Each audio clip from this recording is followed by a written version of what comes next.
Hey everyone, welcome to the channel. My name's Ash, and today I'm going to be doing a quick first impressions video of Tank Mechanic Simulator on the Xbox One console.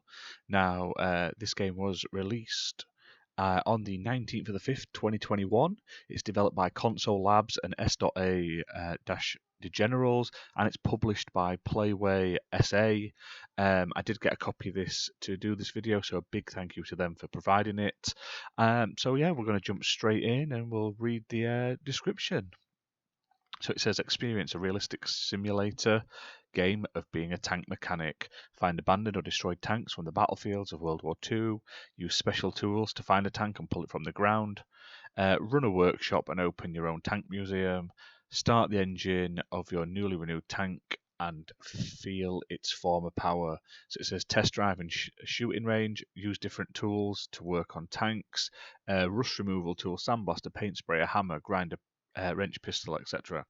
Carry out the whole renovation project. So wash the mud off the tank, de-rust the tank, sandblast the tank, apply primer, paint the tank, apply final paint, so factory paint, add custom paint, camouflage, colour decal in the paint room, sell the tank or put it in your museum to gain money and reputation. A variety of vehicles. Take the tank apart, use tools and take each tank apart. You can disassemble the tank exterior parts from the bottom, wheel and tracks up to the turret, gun barrel, gun cradle, etc. Additionally, the interior of the tank is also available to be renovated, the crew space, tank engine and tank drive system. Take a seat inside the tank as any of its crew. From here you can have a better and easier access to the interior parts of the tank, repair hatches, viewers, ammo holders, drive control components and gearbox parts. To start your tank, you need to repair its engine, gearbox and fuel system, take the engine out and move it to a special engine stand to be able to interact with it. Make sure the fuel, coolant and oil systems are assembled and the fluids are filled so the tank engine can be put to the test. It says our tanks and vehicles are based on construction documents, expert opinions and insight from top World War II museums. Our goal is to give a fun and realistic simulation experience of building and repairing these legendary machines. And it says fix, build and renovate highly detailed and funny interactive tanks, armoured cars and self-propelled guns. And it's pretty much what it says on the tin. I mean, if you're into these sort of mechanic simulators in general, you'll know what's going to come. I quite enjoyed it. It's not the sort of go-to sort of genre for me in sort of gameplay, but I'd prefer the tank side of it over sort of like car mechanic and stuff like that. It's a bit more interesting. I like looking at tanks. I like the World War II sort of time period, so having that is pretty nice. And yeah, like I said, I put a couple of hours into it just to get this first impression of the game for this video. The thing I found the most frustrating was it's very menu heavy. There's a lot of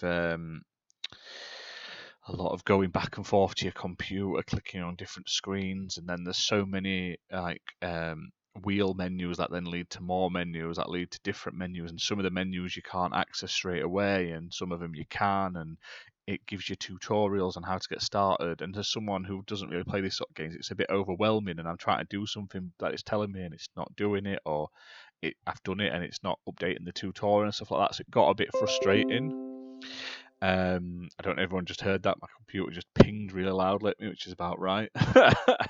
But yeah, so I quite enjoyed this. I liked that when you were able to take all the parts off bit by bit, and you clear around it. You had to spray like all the rust off it with different so you've got a different tool, so you clear off the rust, then you sort of sandblast it, and then you can sort of paint it. So it's like a layered thing. You have to do bit by bit. You're pulling out in some places you have to pull out the screws for each item and stuff like that.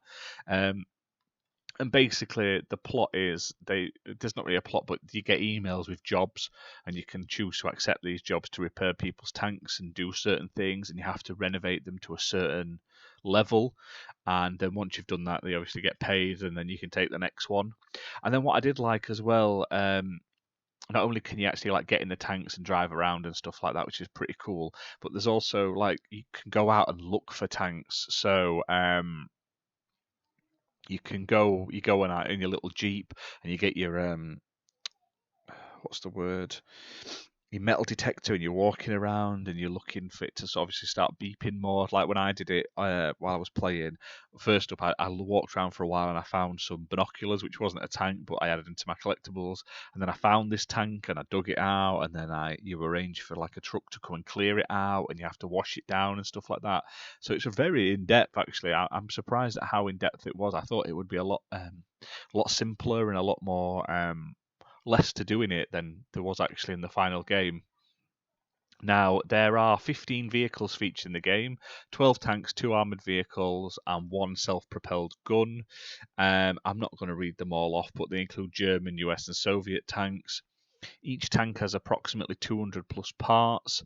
There's obviously like an unlimited amount of options to customize the tank with the paint, color, decals, camouflage. You're able to share and download other players' customizable bits. So yeah, I thought it was really good. I need to put a lot more time into this, obviously, to do a full review because there is so much to do on it. And like I say, in the couple of hours I played, I've only just scratched the surface. But it is really fun.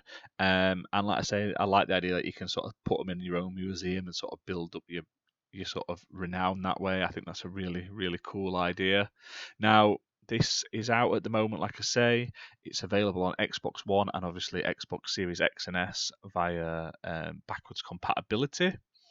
And it goes for the current price of £16.74 on the Microsoft Store. It is only single player. There isn't any multiplayer at the moment, about bar uploading and obviously sharing people's sort of customizations. That's it in that sense.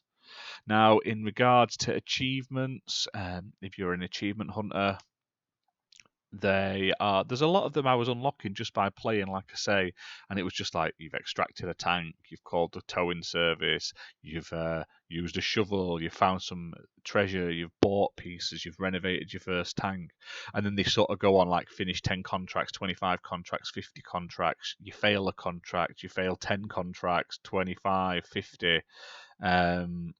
You've renovated 10 tanks, 15 tanks, 25 tanks. You've extracted 10, 25, 50. Do you know what I mean? They're all very similar. And then it's like you've cut off your first element, which is like a piece of the tank. You've cut off 100. You've cut off 50. You've cut off 500. Do you know what I mean? So you've hammered so many. So it just builds up. And just by playing them, you'll slowly but surely rack them all up. It's only had about a 5% completion percentage at the moment, but that's probably because it is a long amount of time to get some of it. I mean, you'll probably get a few hundred G quite easily just playing casually, not thinking about it. And if you're really into it and you want to complete your like museum and you want to do all the different tanks and stuff like that, you'll easily sort of rack those numbers up on like all the abilities for like the cutting and hammering and all that sort of stuff. So I wouldn't worry about it there. But like I say, we'll probably do a full review on the channel some point in the future. I just got to sit, and I don't want to do a full review on a game until I've at least played to the end of the campaign as such.